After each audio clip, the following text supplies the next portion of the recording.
बच्चों सर्वेभ्यो नमः, सभी को नमस्ते।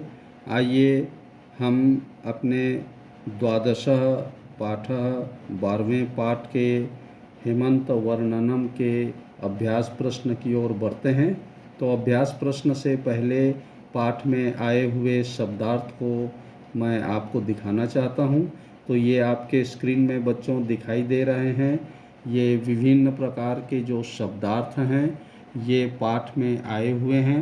आप अपने स्क्रीन में इन शब्दार्थों को देख पा रहे हैं। आप इन्हें देखें और कॉपी में इन्हें आप नोट करेंगे।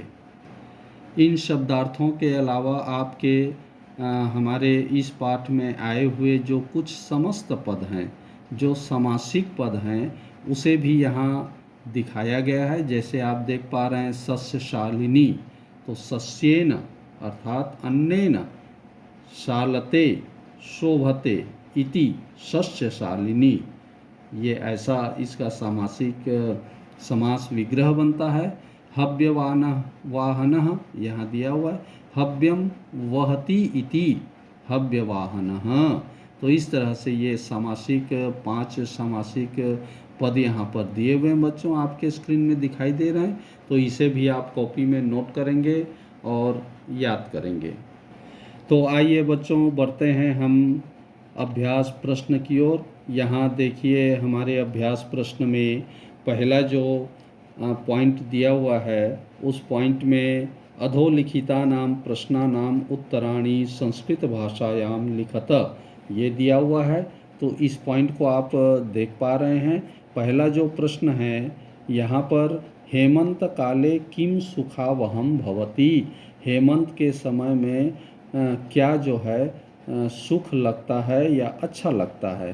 तो उत्तर यहाँ दिया हुआ है, हेमंत काले हव्यवाहनम सुखावहम भवति। हव्यवाहन किसे कहते हैं? अग्नि को।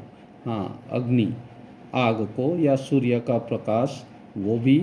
तो यहाँ हेमंत काले हव्यवाहनम सुखावहम भवति। इस तरह से ये दूसरा प्रश्न है, उसका उत्तर दिया हुआ है। तीसरा प्रश्न है, उसका उत्तर है।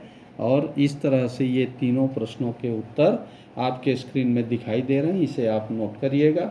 उसके बाद आइए हम बढ़ते हैं दूसरे पॉइंट की ओर। तो दूसरे पॉइंट में देखिए बच्चों, दिखाई दे रहा है कि अधोलिखितानां वाक्यानां संस्कृत भाषायां अनुवादम कुरुत। यहाँ पर हिंदी में वाक्य दिए हुए हैं 1, 2, 3, 4, 5 तक। इन 5 वाक्यों के हमें संस्कृत में अनुवाद करना है। तो पहला जो दिया देखिए, इस ऋतु से संवत्सर शोभित होता है।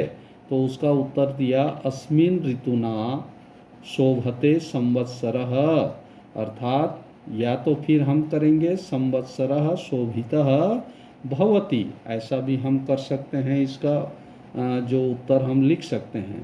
तो इसी तरह से दूसरे में, तीसरे में, इस समय धूप अच्छी लगती है, तो अस्मिन् समये आतपः रोचते, ऐसा दिया हुआ है। तो ऐसे ही ये चारों और पांचों का यहाँ पर उत्तर आपको आपके स्क्रीन में दिखाई दे रहा है।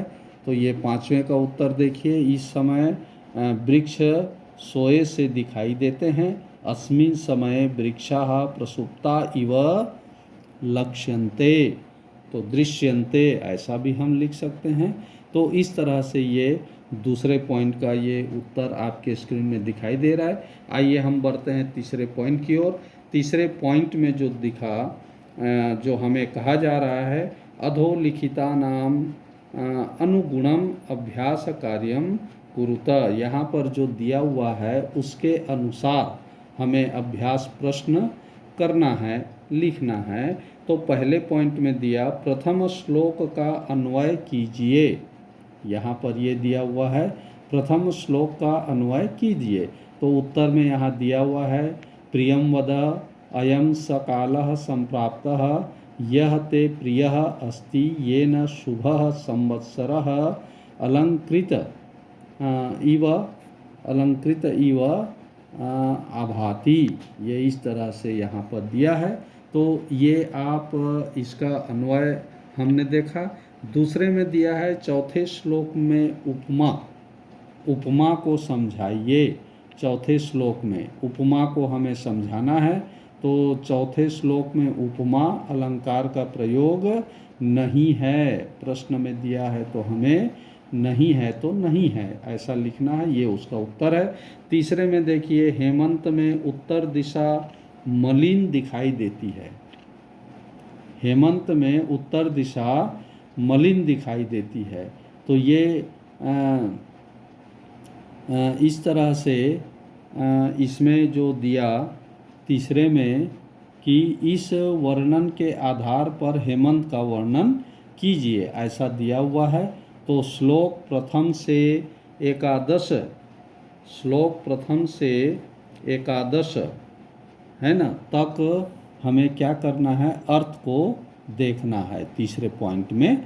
अब चौथे में दिया है 8वें श्लोक का अर्थ लिखिए, तो आपके सामने ये स्क्रीन में पूरा श्लोक का अर्थ दिखाई दे रहा है। ये आप 8वें श्लोक का अर्थ देख रहे हैं।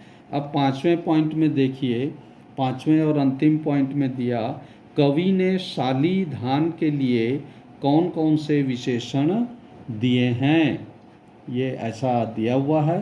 तो उत्तर में कवि ने शाली धान के लिए खरजूर, पुष्पा और पृथ्वी, कनक प्रभा इव, ये जो हैं ये इस तरह से विशेषण दिए हुए हैं। तो इस तरह बच्चों ये हमारा द्वादशः पाठः का अभ्यास प्रश्न यहीं समाप्त होता है। ये आप स्क्रीन में देख पा रहे हैं, इसे कॉपी में नोट करेंगे और याद भी करेंगे। धन्यवाद।